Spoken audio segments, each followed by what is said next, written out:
Hey everyone, I'm Melissa and I'm here to contribute to the revenge trope stories.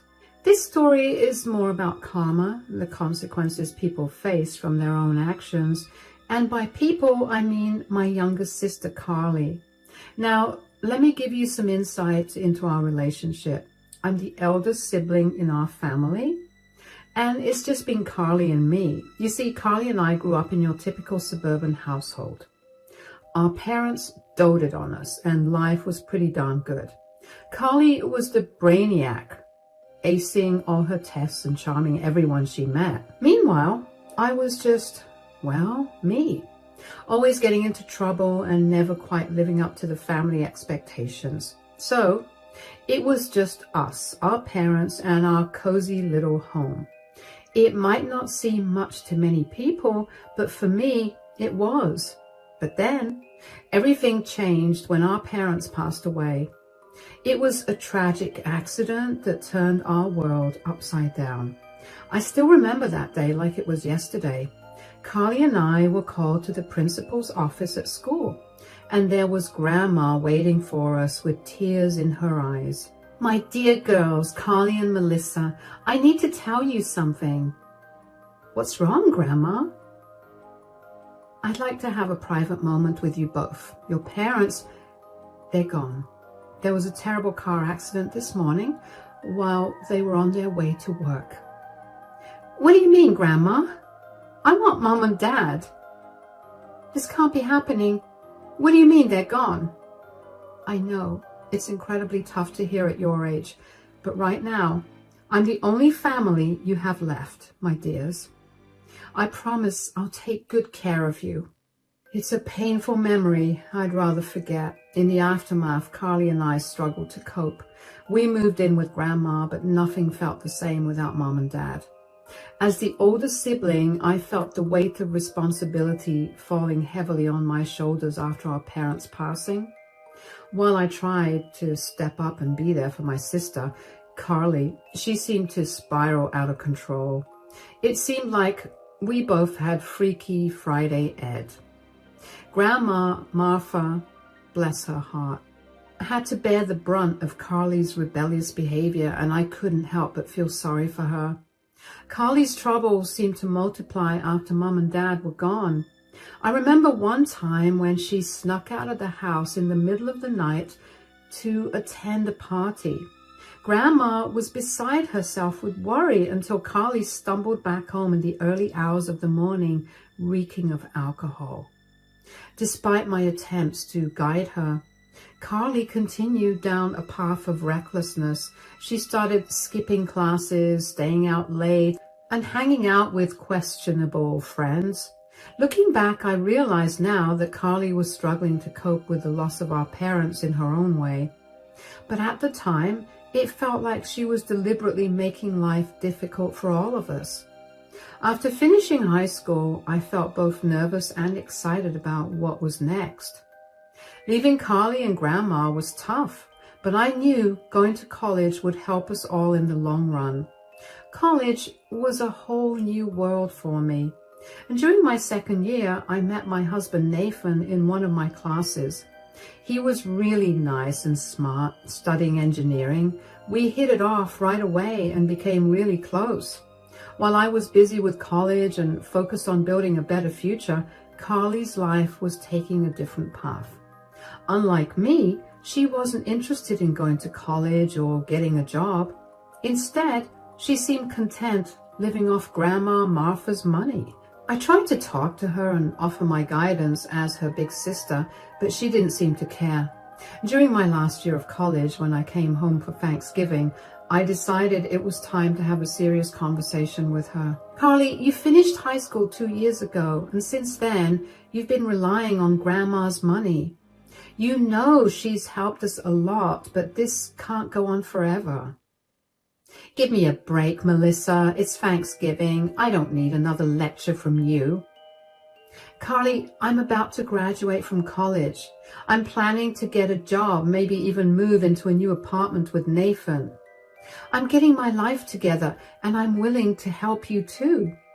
I could pay for your tuition, but please just try to do something." I don't see what your problem is. Grandma is fine with me staying with her. Why can't you accept that? I'll live my life the way I want. You can't control me. I'm not trying to control you, Carly. I just want to help you become more independent. In today's world, having a job is crucial. We don't have much financial security, you know. Ugh, Melissa, you're so boring. I'm going out for a smoke. Tell Grandma I'll be back for dinner. After that conversation with Carly, I decided maybe I should give her more time. I focused on finishing college. Once I graduated, I landed a job as an environmental analyst at a research institute. It was a dream come true, working in a field I was passionate about. Meanwhile, Nathan had secured a job as a civil engineer at a construction company. We were both excited about our careers and the future ahead. With our stable jobs, we decided to take the next step and move in together. We found a cozy apartment in the heart of the city where we could start our lives together. A couple more years went by and I turned 24. Then Carly called with heartbreaking news. Grandma had passed away. I was crushed. Nathan drove us back to our hometown. Carly seemed calm, but I could sense her sadness. I took charge of arranging the funeral as there weren't many people there. Grandma just left a few belongings and some money split between Carly and me.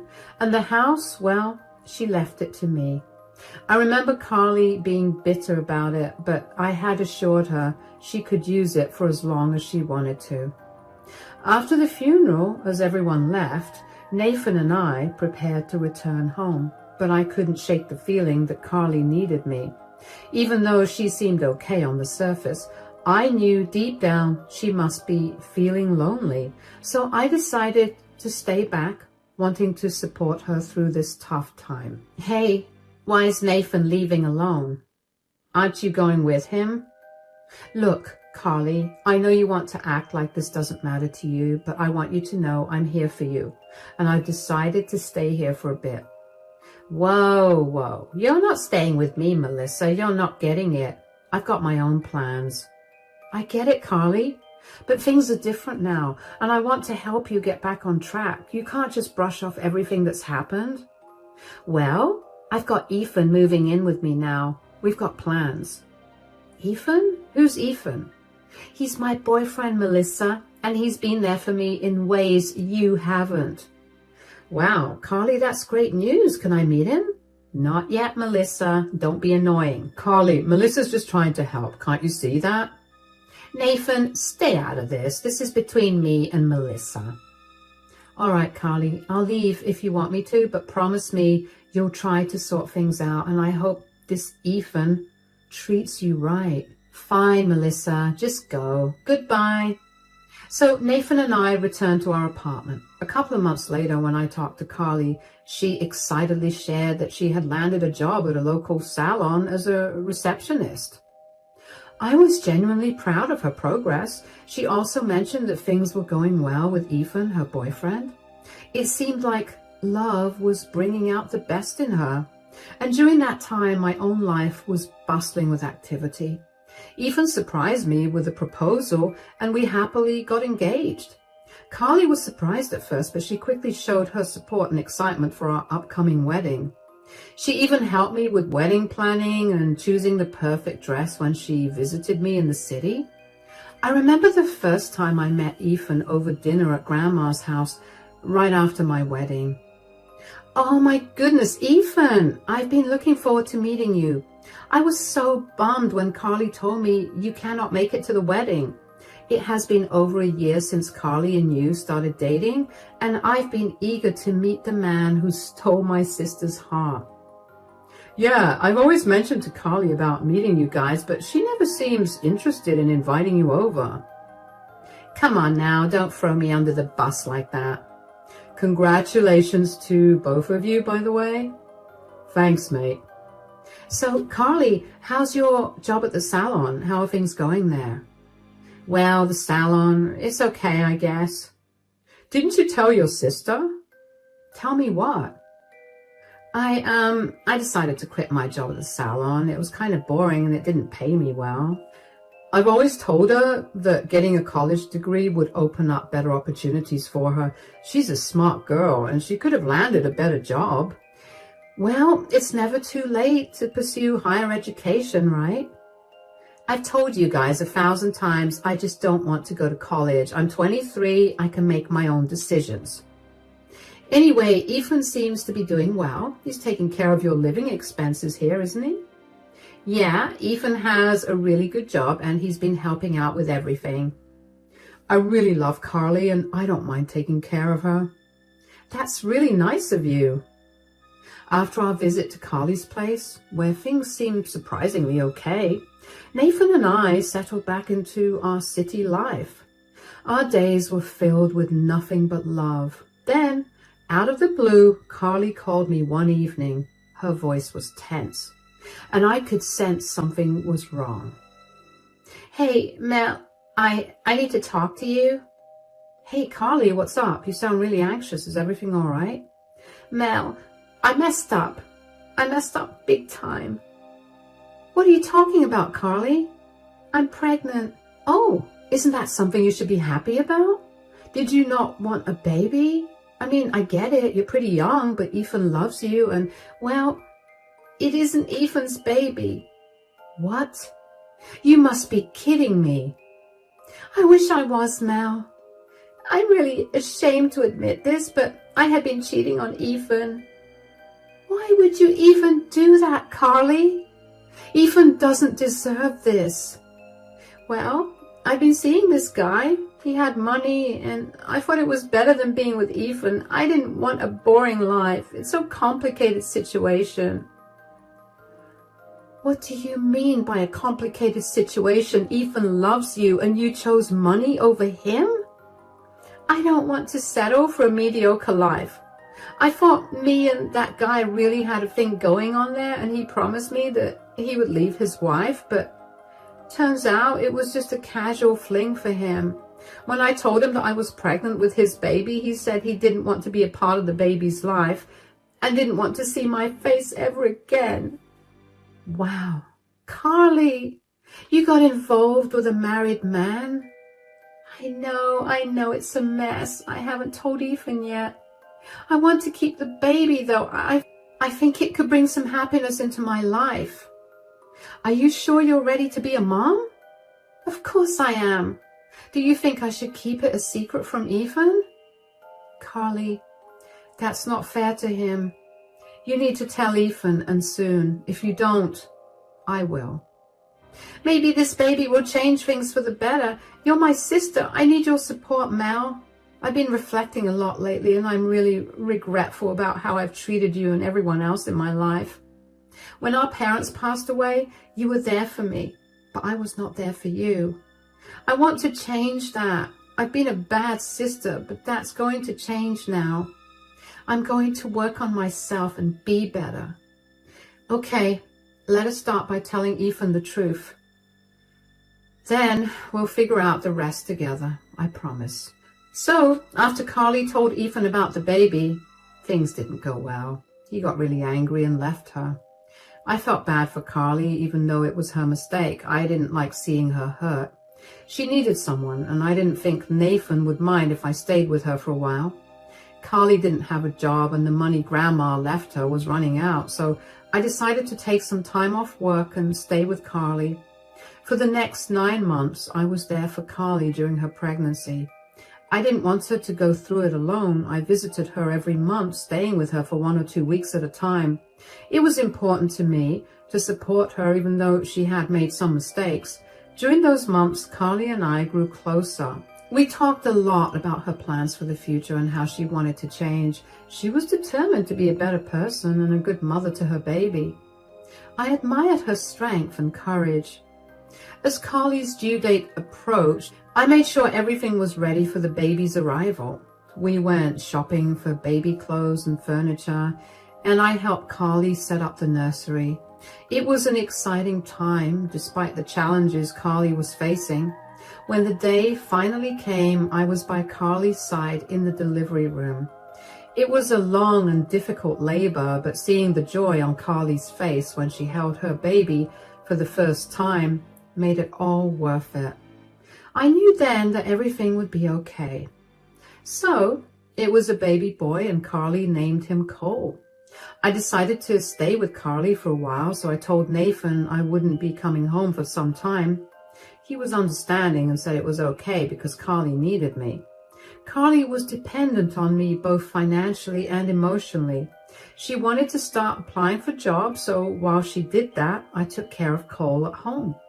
I had saved enough money to support us for a while, so I wasn't worried about finances. For 4 months, I stayed at home with Cole while Carly went out to look for jobs. Nathan visited us every weekend, and we enjoyed spending time together as a family. Carly began seeing a guy named Josh, and she spent a lot of time with him. I was worried because she wasn't focusing on finding a job or taking care of Cole anymore. Despite my support, she seemed more interested in spending time with Josh than being independent. Carly came back home one evening after her dinner date with Josh. "Guess what, Melissa?" "What?" "You can go home and stay with Nathan. I don't need you here anymore." "Did you finally get a job?"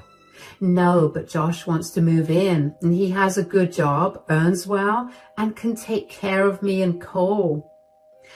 "Are you sure about this? It's only been a month since you started seeing this guy. You have a little baby now. You're a mother. There are things you need to consider." "I don't want to hear another word, Melissa. I'm a grown woman. You can pack your bags and leave tomorrow morning." "I have had enough of you ordering me to get a job, enough of you trying to tell me to be more responsible for Cole. I am Cole's mother. No one knows him better than I do." "Carly, after all that I have done for you, I literally left my husband alone in the city so I could come and stay with you. I left my job, I left my life behind to support you and help you finally get your life back together. And all I asked of you in return was to be a little responsible." "Responsible this, responsible that. Don't you get it, Melissa? I'm done with you.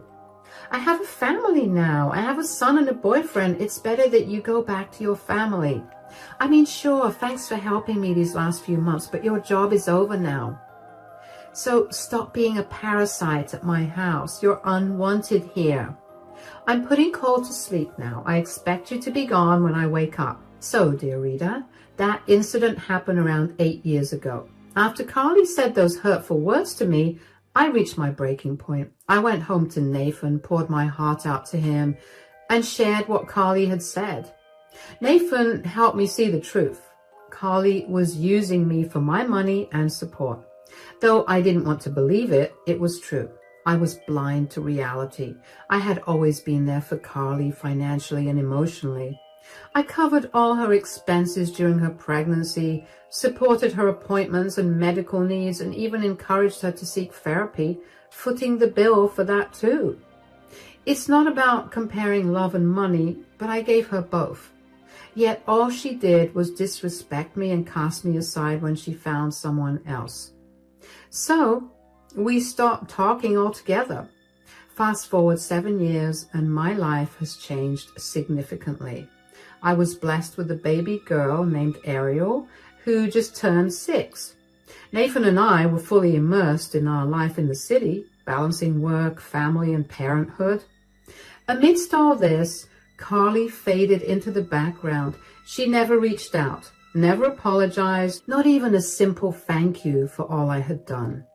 So imagine this, I'm chilling at home with Nathan and Ariel just watching some TV after a busy day, and out of the blue, my phone rings, and it's from some random number.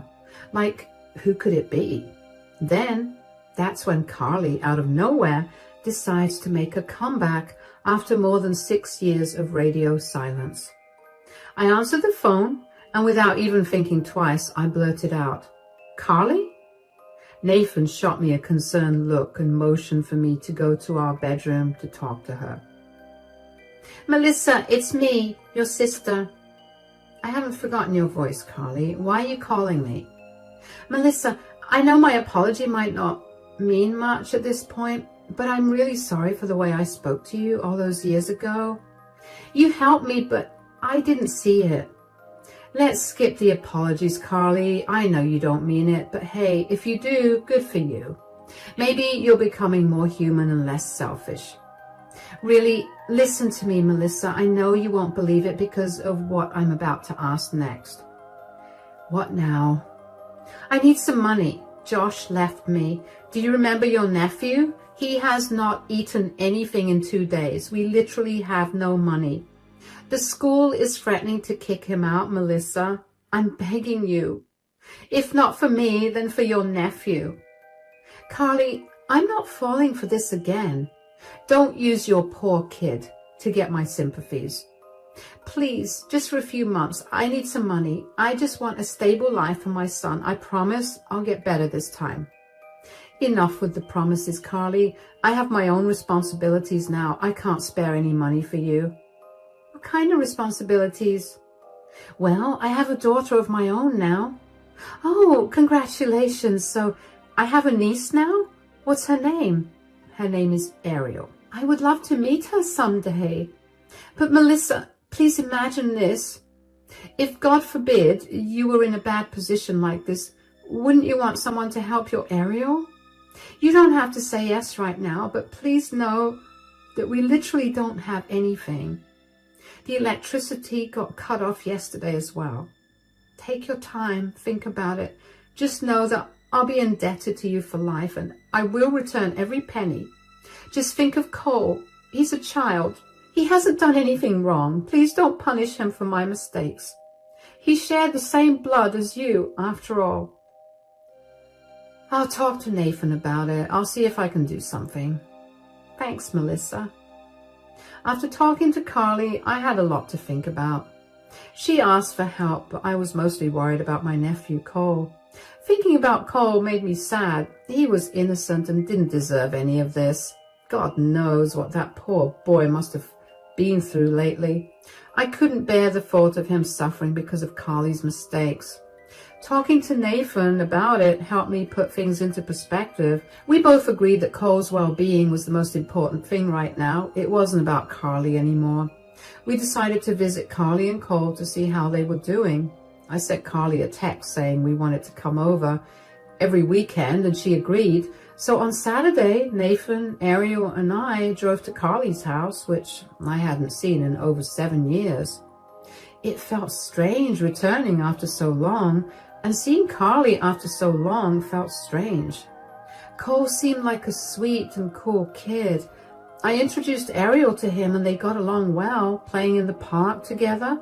Nathan watched over them while I talked with Carly in the kitchen. Look, Carly, I'm giving you this money for Cole's sake, not yours. And it's not a gift. Think of it as a loan.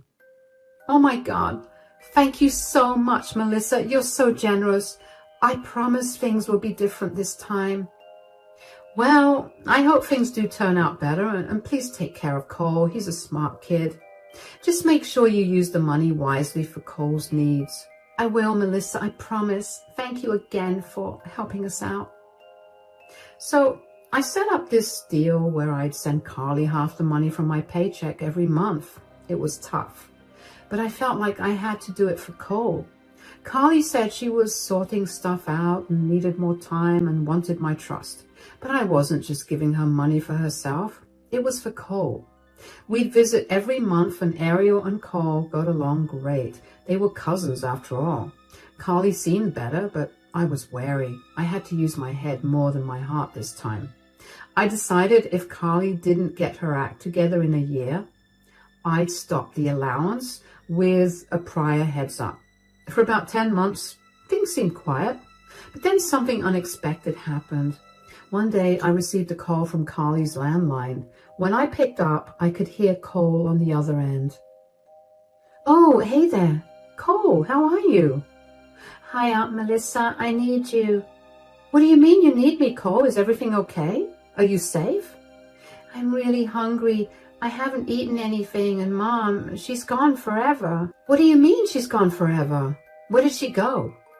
I don't know. There's this paper. She left a letter. It says, Dear Melissa. I don't quite understand it, but maybe she left it for you. I don't think she's coming back. Oh, God, for how long have you been on your own? It has been 2 days. Oh my God, do you have school today? Well, I haven't gone to school in a long time. Don't worry, kiddo, I'm coming over. When I heard Cole's voice, my motherly instincts kicked in. It was heart-wrenching to hear him, just a little boy, talking about his mom being gone forever. I was furious, mad at Carly for putting Cole through this. I couldn't understand how she could let things get this bad. I called Nathan and I told him what happened and asked him to stay with Ariel while I rushed to Carly's house. It was a long drive, about 5 hours, but I had to make sure Cole was okay. When I finally arrived, I hugged him tightly. I took Cole to the nearest diner and treated him to a nice meal. While he was eating, I carefully opened the letter that I had picked up from the house earlier and started reading it. Dear Melissa, I don't even know where to start. And once again, I've let you down and I'm not even sorry anymore. My life has been a mess and I needed that money. I'm sorry for deceiving you. I never sent Cole to school. I just didn't want him anymore. I collected all the cash you sent me and now I'm leaving. Cole is no longer my concern. I've realized I need a fresh start for myself. Do whatever you want with that loser. Foster care, orphanage, it's up to you. I just want a better life for myself. I'm done with pretending. I'm gone for good. You were foolish to trust me again, but you've always been a pawn in my game. You won't hear from me again. Goodbye. I couldn't believe what I had just read in Carly's letter. The way she had deceived me was infuriating, but this time I was determined to make things right. I told Cole to pack his things because he was coming home with me. We drove back to the city and arrived at my apartment. I prepared a nice hot shower for Cole, and then I sat down with Nathan and showed him the letter. Nathan agreed that we should contact the police and childcare services the next day. I didn't want to reveal everything to Cole just yet. He had already been through so much and I didn't want to overwhelm him. Besides, he wasn't alone. He had us, his family. I wanted to take care of Cole myself. After making that decision, I tried to get some rest for the night. But at midnight, there was a knock on our door. When I opened it, I was shocked to see Carly there. Carly, what on earth are you doing here? I'll have Nathan call the cops. What's going on? Oh, hush, Melissa. Where's Cole? I need to see him. He's inside sleeping, but I'm not letting you near him. Not after what you've done. Did you even realize he read that letter? You called him a loser and said you didn't want him anymore. My plan didn't work out. Just give me my son and I'll leave you alone. Your plan? What plan are you even talking about? Well, I got robbed. I was out traveling, trying to figure things out, you know. But then these guys jumped me, took my bag, which had all my cash, and left me with nothing.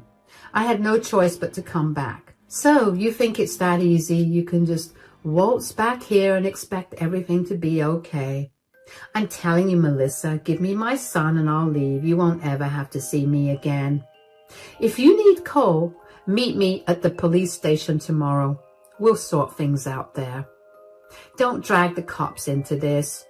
After everything you've done, you think I won't involve them? You've been nothing but trouble since our parents died. Selfish to the core. Melissa, this is ridiculous. You're overreacting. Overreacting? You abandoned your own child. You're going to pay for this, Carly. I won't let you ruin Cole's life any further. You don't understand what I've been through. And what about what Cole's been through? He deserves better than you. I'm calling my lawyer tomorrow. We're taking custody of Cole. You can't do that. He's my son. Not anymore. You gave up that right when you left him alone. You're going to regret this, Carly. So here's how it all ended up. Cole is officially a part of our family now. After all the court drama, we finally got the legal papers declaring him as our son.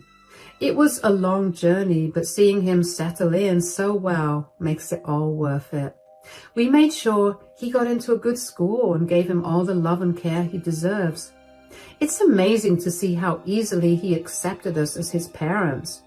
As for Carly, well, she's nowhere to be found. She doesn't have a job or anyone to turn to.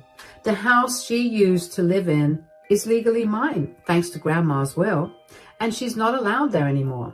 Honestly, I don't even want to know where she is. My priority now is protecting Ariel and Cole from her influence. I don't think she'll ever come back, and that's just fine by me. We're creating wonderful memories together, and every day feels like a blessing. I'm grateful for the family we've become and for the chance to give Cole the life he deserves.